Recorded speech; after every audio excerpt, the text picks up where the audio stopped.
Hello, everyone, and as always, welcome back to Strategy Gaming Dojo, where we're finding and learning and turning the great strategy games. And I was messing around with John Tiller's Panzer campaigns, just looking at maybe getting a new one or checking out some of the updates they've done. And I thought, I've had people ask me about John Tiller games, specifically about Panzer campaigns or Panzer battles, which are the smaller scale tactical games. And I thought, why don't we just play an introductory scenario, a really quick, I think this is 9 turns, very quick scenario. And this is their free demo. If you want to play this game yourself, you can go to John Tiller's website.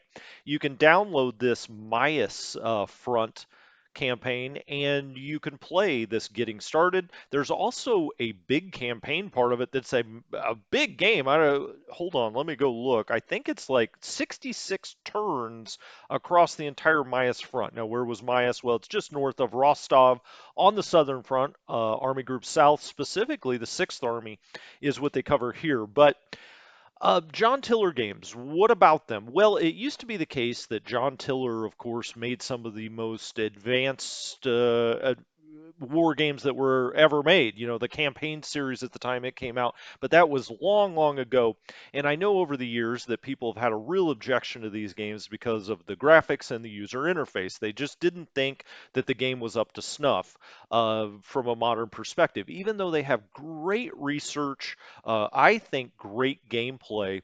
And when the nice thing about a Tiller or the Tiller series is that once you understand how the game system works, you can play anything from pike and shot era. You can play, Frederick the Great to the American Revolution to Napoleonic games, and there's a bunch of Napoleon games, a bunch of American Civil War, First World War, Second World War. There's now a Japan 1946 where you can do kind of a hypothetical invasion of Japan. There are modern games if you want like a Cold War gone hot out at the Danube River, 1985. You can play that NATO against Warsaw Pact. And so once you know how the game system works, it's basically there's different armaments and there's different movement points and ranges, but really it all kind of operates the same. And that's kind of cool because you can go to any era that you're interested in and play. And now, again, people have complained about the graphics and the user interface. I'm not going to claim that this is Call of Duty or something, but there's a group of developers called Games Design Workshop that have come in and created what's called the gold editions of these games. And they've really tried to bring the graphics at least up to a very playable type level, and also the user interface. They've updated all the manuals, etc., etc. But these games are pretty easy to figure out once you get your arms around them. So I thought, hey, let's just play this really quickly on the channel. It'll just be a few episodes. Like I said, this is a 9-turn campaign. We're actually going to play, or 9-turn campaign scenarios. We're not going to play the whole campaign. A scenario. And we're going to play the Soviets here. We've been playing the Germans or the Axis in War in the East too. I thought, hey, let's play one where we're the Soviets. Let's go on the offensive. This is July 17th, 1943. Size is small. Location is Novospazovka, 30 kilometers north of Rostov on the southern part of the Russian front. Okay, it's designed to play as a Russian human against the AI. Scenario briefing. The Mias River flows south through the Ukraine in the area around Rostov, where it empties into the Sea of Azov. Here, after the failure of the Kursk offensive, so the Soviets had, done an offensive up around Kursk, didn't work out so well. The Soviets began preparation to attack the heavily fortified sector known as the Mias Line. The action begins with the dawn's first light as several Russian and Russian Guard rifle divisions begin the assault at the critical sector of the core boundary between the 294th Infantry Division and the 17th Army Corps in the north, and the 336th Infantry Division and the 29th Army Corps in the south. This is an infantry assault in force, though through the minefields to overwhelm the defenders. Okay, so we're not going to care about losses. We're going for victory points. There are victory locations on the map anyway. With it, And the larger scenario covering the whole sector, you will learn through practice how to assault bunkers. Okay, well, that sounds fun. Recommended rules default, which means artillery setup, virtual supply trucks, low visibility, quality fatigue modifier, a night fatigue modifier, programmed weather, and limited air recon. Okay, wow, all right. A lot going on there. But let's click on it. And when you start a tiller game, you get this screen, always the AI selection. Now we're going to be the Russians, which means manual, and we're going to turn the axis on to automatic with fog of war, and we're going to give them a little advantage, okay? Then you can click on rules. Now these are a bunch of optional rules that you have with Tiller games, and you can really customize these games as much as you want, how you want it to play. My suggestion when you first start out is kind of leave everything default, and if you start to mess around with these, you can always click on default. There is a very quick guide along with this game to tell you what all this means. You could even go to my American Civil War. I did campaign Antietam for a Tiller game. You could go to that, and most of these are very similar, and I go through what each of them means. I would say the most important ones on these, though, are do not hit manual defensive fire. In tiller games, if you're attacked, you automatically do defensive fire. I really like the system, actually. I know some people will switch this over to doing it themselves, but I like the game. It just makes the game take a lot longer. I mean, if you want to get into that nitty gritty, you can, but I like it. Hey, if I get attacked, it will do automatic defensive fire, so we do not click that. But let's go ahead and hit OK and get down into the game and check it out. And as you can see, it is truly a hex encounter game. Dawn turn, air units are available. Okay, we are the Russians, so we get the Russian command. I'm surprised this doesn't say Soviets, but okay. We get the Russian command report, Allied turn, 1 of 9. And we can also, out here, you can click on these things. Now these you can't, but once you start to see units that are getting fatigued, you'll get that in your command report, or if they're disrupted, most importantly, and you can click on them and they go down onto the map exactly, which units they are. Okay, so again, this is not even combat mission here or Call of Duty. This is truly a board game, hex and counter. But let's just talk about the kind of things that you would want to do at the start. Well, for one thing, I like to have the divisional markings on, and so you can see these colors. This purple means that that's a division, and we can see the headquarters there with the star. And this is the 271st Rifle Division in purple, and you can see we've got artillery, we've got anti-aircraft uh, guns here, we've got infantry, of course. Let's see, we've got engineers. Those are engineers. This is regular infantry. All right, that's the difference there. Big artillery guns. Looks like we've got a few armored vehicles here. So if we click on the card up here, the 333 Guards Tank Battalion, we see that these are T-70As. You can see its command structure from the bottom, which is, what kind of elements does it have? What kind of tanks does it have? Who commands them? Who commands that commander? So the battalions go up to the brigade goes up to the 28th Army, and the 28th Army reports up to the South Front. Now, when you play the bigger campaigns, the command structure matters. For something like this that's smaller, not a big deal. There are two different kinds of units in these games, hard units and soft units. And if you look here, you can see our tanks are considered a hard target. Not hard to figure out here, right? Armored vehicles are hard. Infantry generally is soft. And guns can be in between. You just got to kind of go look at the card. But what this tells you is to other hard targets, this will do a level 3 damage up to 1 hex away. And the second number is very important. It tells you their range, all right? And these hexes, you may be saying, well, how big are these hexes? How many men? Blah, blah, blah. All the questions that I would have at the start. When you start up one of these games, go to parameter data. This tells you everything you need to go know about the scenario, okay? And this tells you that dawn during this scenario is at 4 a.m. Now that matters because you have different modifiers if it's at night. You take on a lot more fatigue if you're moving around at night, for instance. Now again, in a scenario this small, not a huge deal, but it's good to know these things. Dawn is 4 a.m. Dusk is at 2200 hours, so 10 p.m. Day turns are 2 hours long. Night turns are 4 hours long. It has dawn and dusk turns, yes. Okay, sometimes they don't. They just flip back over to the next day. Stacking limits, very, very important. On a road, it's 400 men on a road hex. On a normal hex out here, so if you're moving down the road, okay, it's 400. You can't, just overstack a road to get this advantage for road movement costs. Maximum 1,600 men. I think most of these, well, we'll have to go look at them to see how many men are in our infantry units. You've got miscellaneous, you can look through all of this stuff. It's got modifiers for everything. Everything, but as we play, I'll show you what the important ones are. Air limitations, artillery values, combat losses based on combat value, deception values, terrain elevations, and so this will tell you how many meters up these different hexes are depending on what they're considered. I think most of these are clear or clean hexes, but we do have some water, some rivers flying through here or flowing through here. We're going across the Mius, so you have that. You have, different movement costs depending on the different kinds of terrain.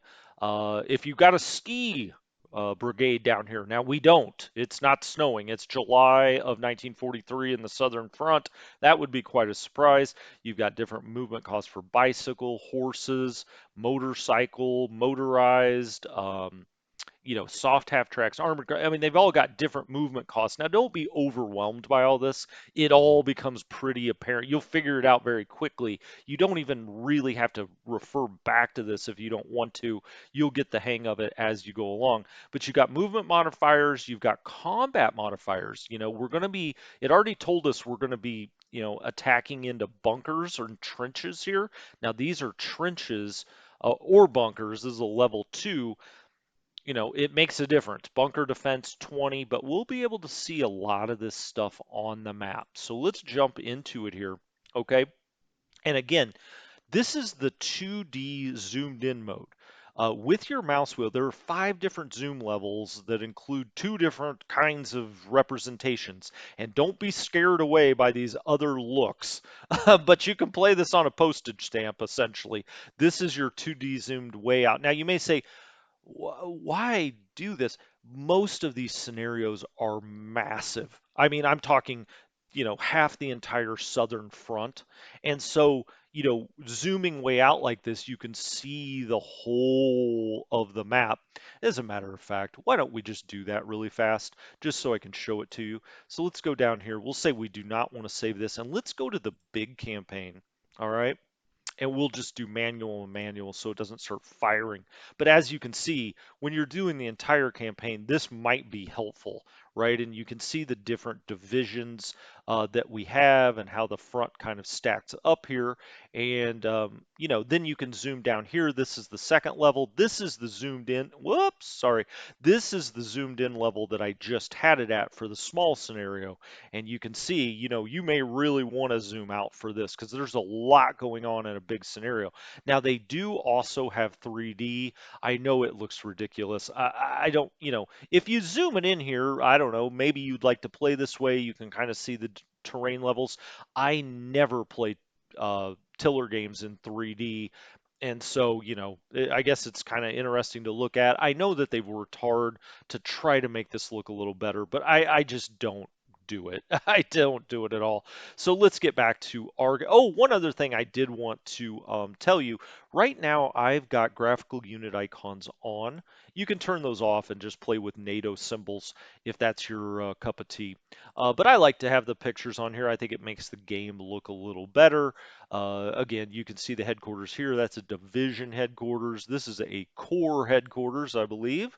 Yeah, this is the 31st Guards Rifle Corps. And then I think we even have an army, a full army headquarters. I thought I saw it back here to the back somewhere. It was around here somewhere. I don't think. Oh, nope, that's not it either. Well, it's not a big deal. Let's get back and play the game just a bit. No, we don't want to save that. We want to get back to getting started. Okay. And I had given them a little bit of advantage. Automatic fog of war. Here's our command report again. Okay, so what are we trying to do? We can see right here, here are our victory locations in this very small scenario. And so we're just going to go, hell's bells to get there. Now, you do have engineers out here, and they can disable mines. And if we've got mines out here, we're going to have to deal with them. And they get disabled by levels. And so I don't know. These are both fixed. We can't move them. It's 4 a.m. and so it's nighttime. Some of these will be fixed. Now you can see one German squad here that's down in this trench. You can see the T for trench. And so, okay, we've spotted a unit. Now you can go up here and go next stack, and this will just take you to ones that actually have movement. Now we're back to artillery. Okay, this brings up another good point, which is you have air. You can come in here and bomb things through the air. Now it's a bit abstracted. You would, click on this division, okay? And then you can click out here on a unit that you want to hit, and you will get air support. All right, and so they have these mission dialogue boxes, they call them. There is air, there is artillery. That's going to be the first thing that we do. Um, and so could we? No, we can't bring in the air. It's too dark. But we can do artillery, I believe. So let's bring up our artillery box.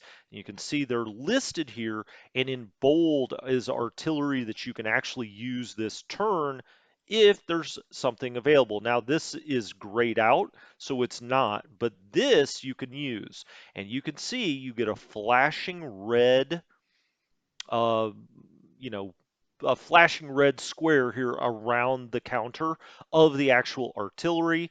You can see in yellow what you can shoot at. Now, we haven't identified anything else. We're playing with Fog of War, but we can shoot at this unit. Can we see it? Well, I don't know. Can we?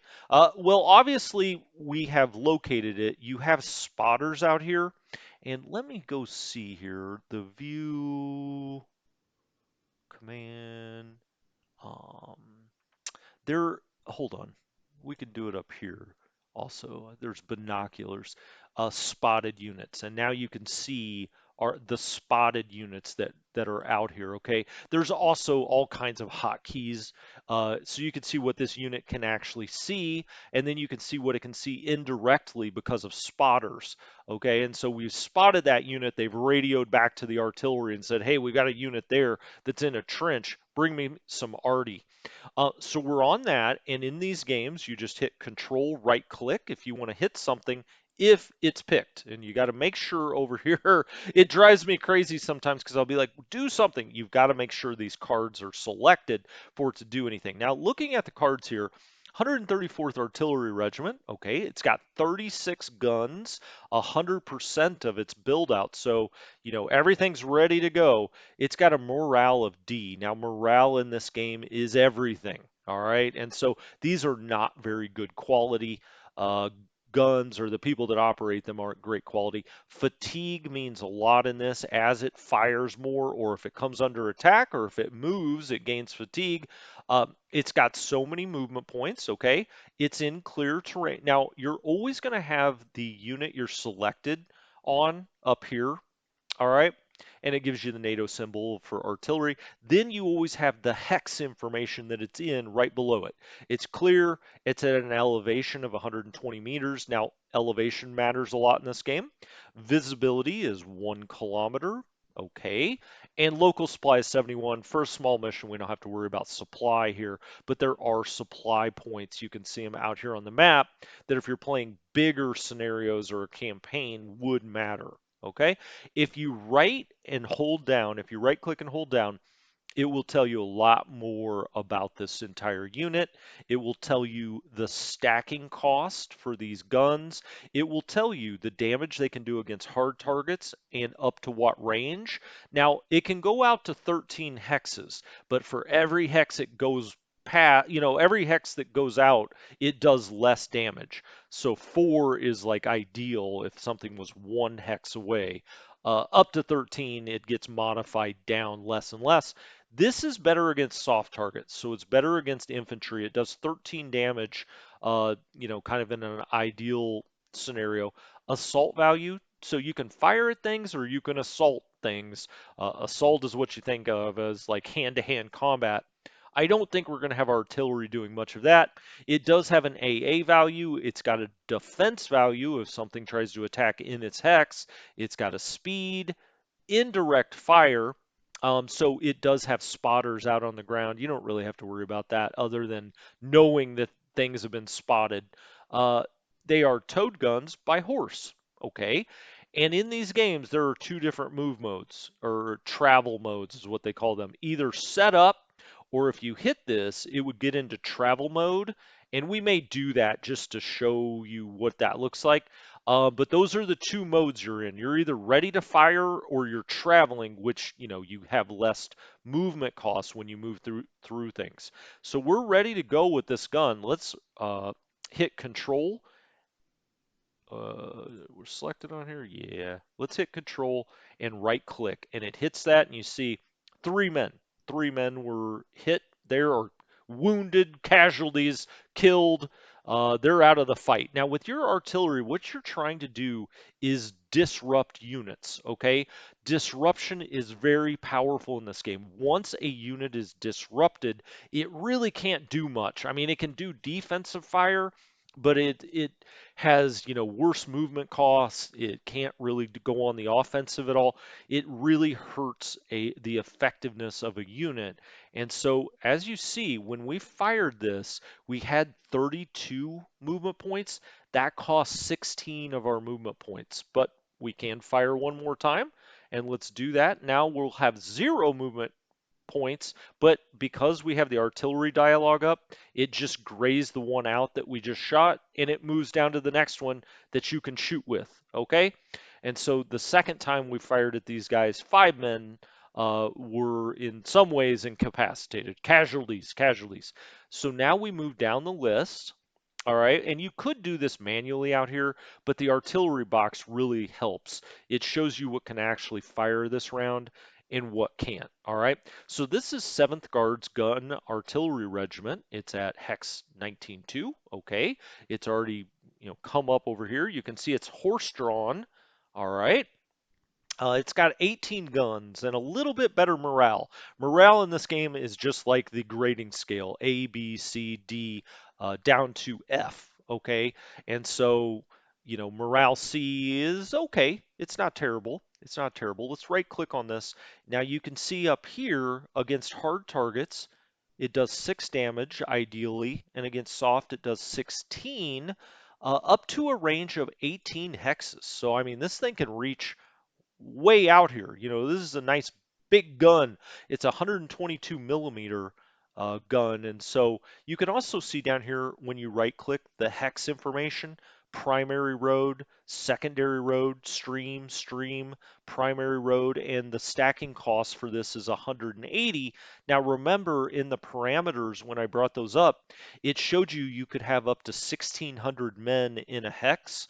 Well, this is just showing you what the cost of these guns are for stacking limits, 180. So we could put up to 1,420 men in here and not overstack. It will not even allow you to put a unit into a hex if you're going to overstack it. Okay, so control right. This is the only thing that we've spotted. We haven't spotted any other German troops, so we're just going to have to, artillery this sucker. Now we could probably, if we wanted, now we've disrupted that.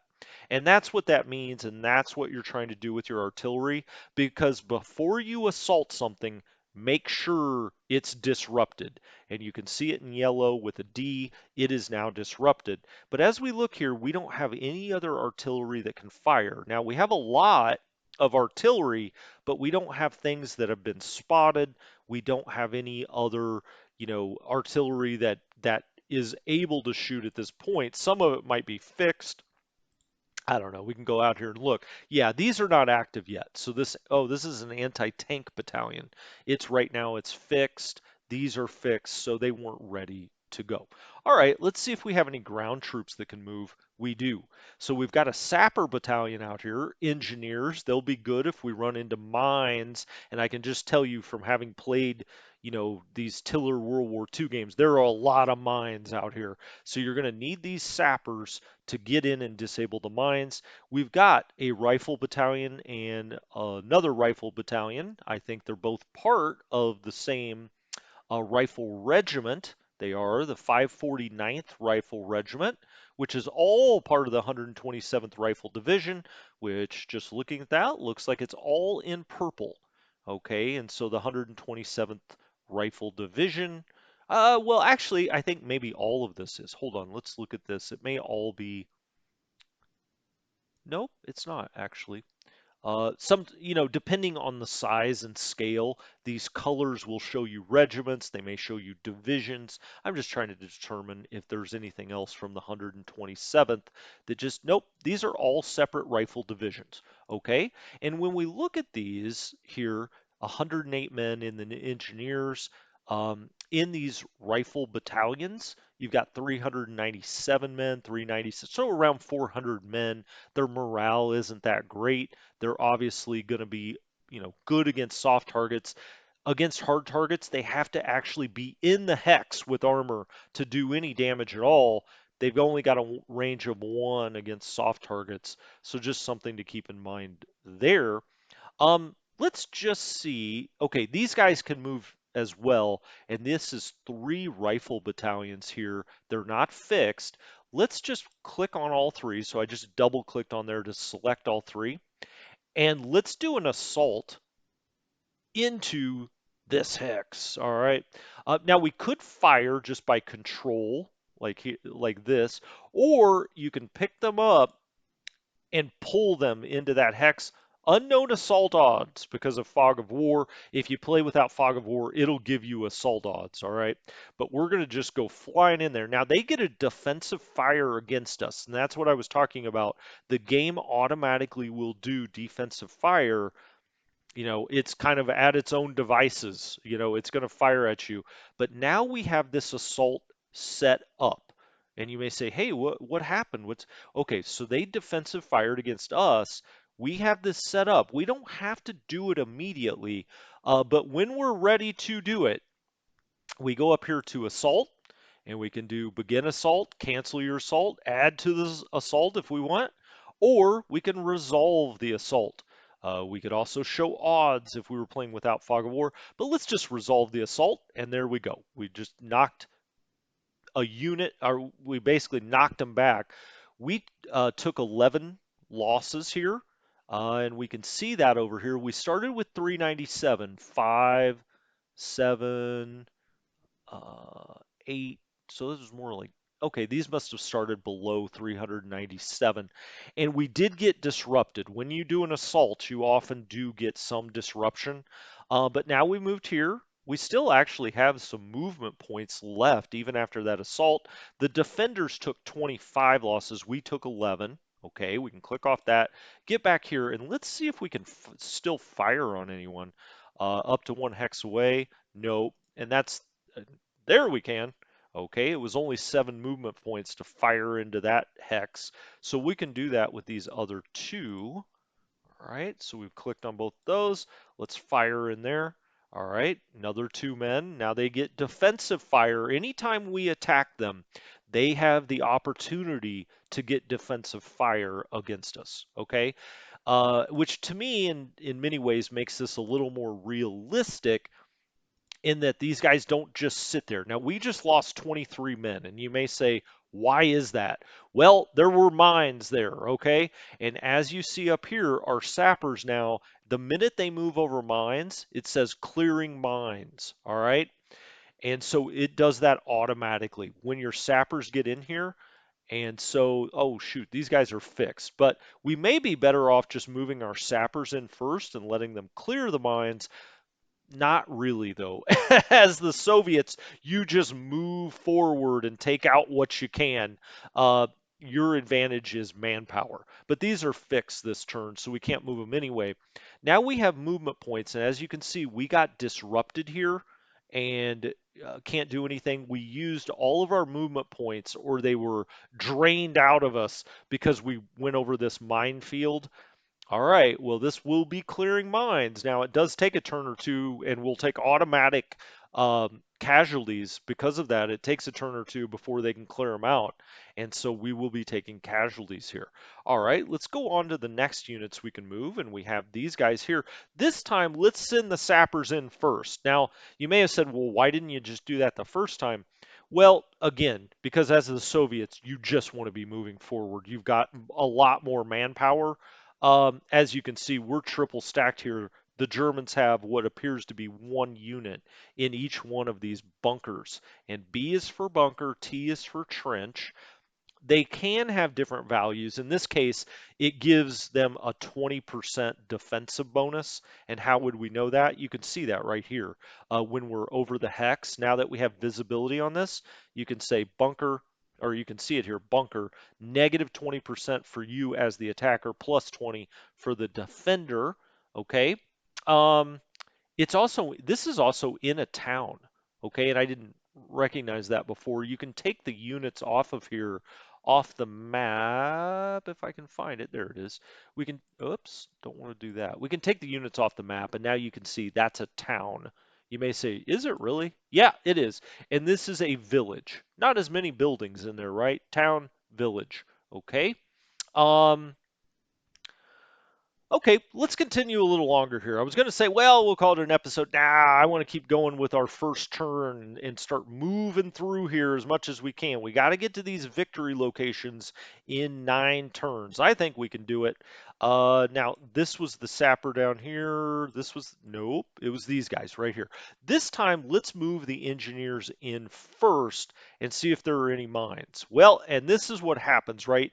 Defensive fire. We got within one. And now we've been disrupted. Now we are clearing mines, but that is why you also might move infantry in front of them. I mean, or with them. Basically, you've got these guys out here as engineers in a minefield trying to clear mines with no cover. And so we're going to go ahead and move the infantry. Now we lost 11 men, but that happens. You know, we're going through a minefield. Not a whole lot you can do about it. Okay, no, we moved both of those units. They have no movement points left. You have got to have movement points to fire. And so movement and fire work together. Nothing we could do there. Now we have a headquarters unit that is our next one up. Now, where is this headquarters unit? I'm not seeing it flash. We'll come back to that one. I don't see it. Engineers. Okay, here we go. Engineers now, and you can always look at the hex and which hex it's in if you can't find it or what's going on. But we're going to move both of these guys forward. We're going to go into the level ones here. Obviously, the level ones maybe a little bit more or easier to deal with, right? Um, what are they part of? They're in blue. They're part of the 7th Engineer Minor Brigade and just South Front Engineers. Okay, so the engineers actually have their own, or at least these have their own command structure. And then this is part of the 127th Rifle. Okay, so it is part of the same 127th Rifle Battalion. And if we look here, 127th Rifle Battalion. Okay, so we'll take these guys this way, so they're up here by their compatriots. We took 5 losses in the mines. The engineers are now working on those. We really don't have any movement left. We can try.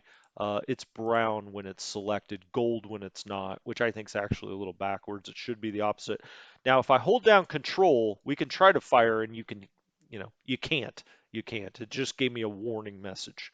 Okay, let's move on to the next one. Oh, it's these guys. Okay, the 320 Rifle Battalion in the brown here.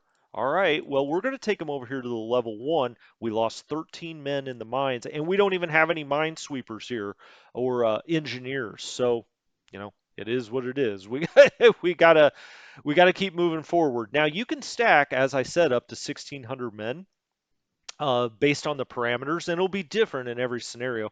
Right now, we have 776 men, so we could move a lot more men into here, like almost 800 plus more men into here. Let's go on to the next unmoved, and it's these guys. Let's have them go down here. Lost 8 men.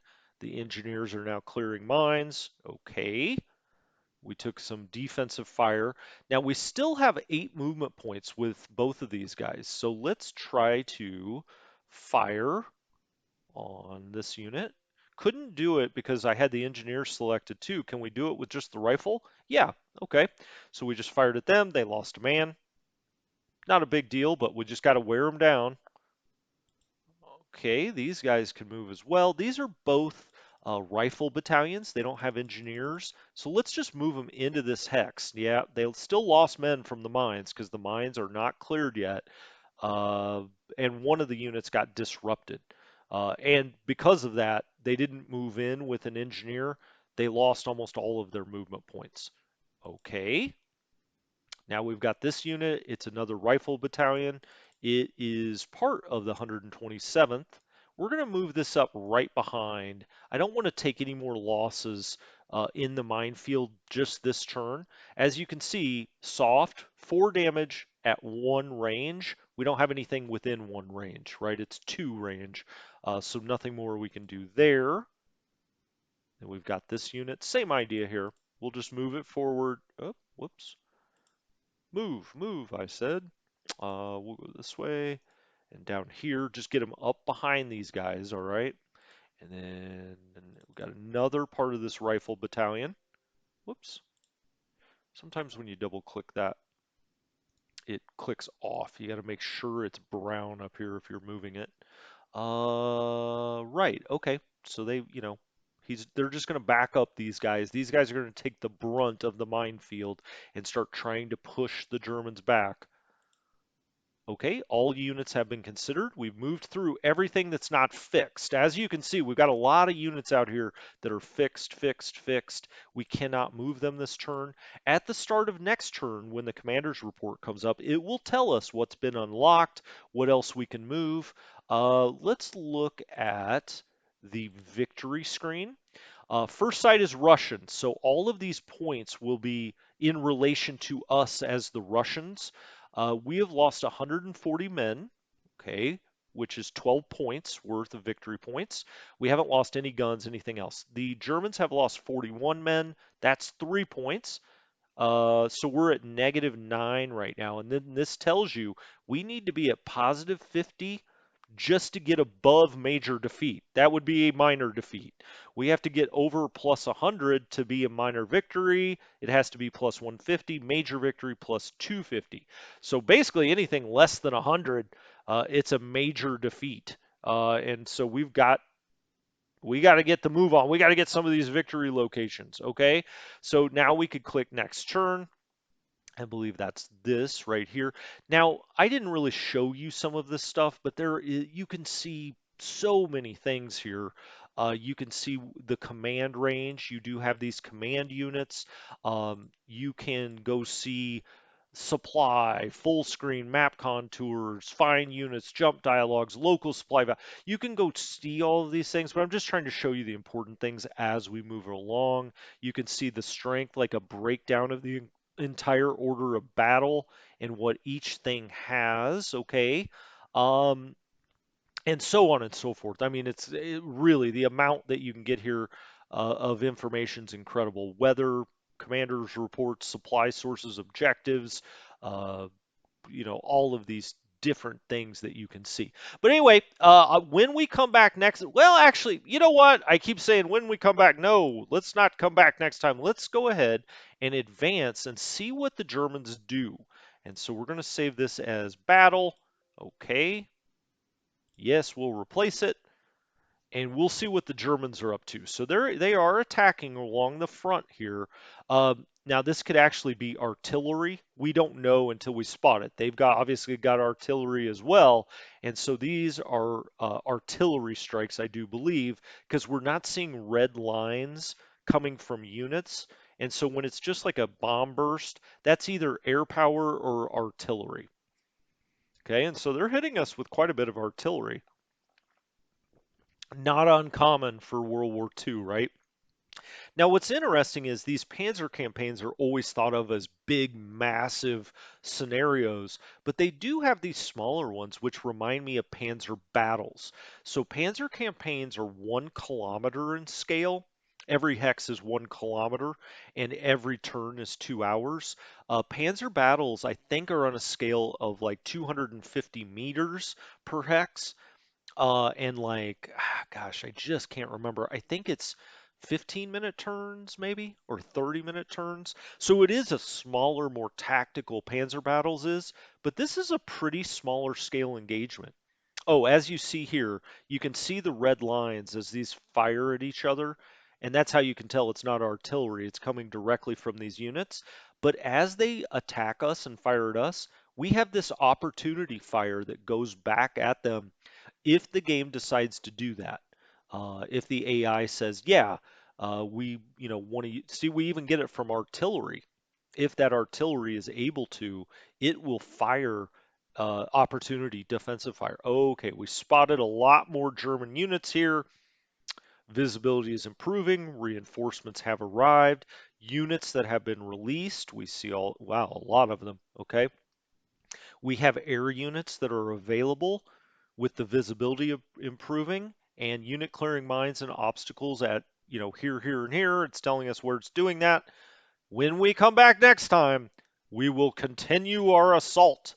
This has been Strategy Gaming Dojo. Thank you guys so much for joining me. I really like these games. Maybe it's not your cup of tea. Maybe it is. I don't know. But I learn a lot of history through these and a lot about the individual battles. I mean, the amount of research that has gone into these are incredible. So, anyway, I'll quit talking. I hope you enjoyed this. Have a good one. I'll talk to you next time. Strategy Gaming Dojo out.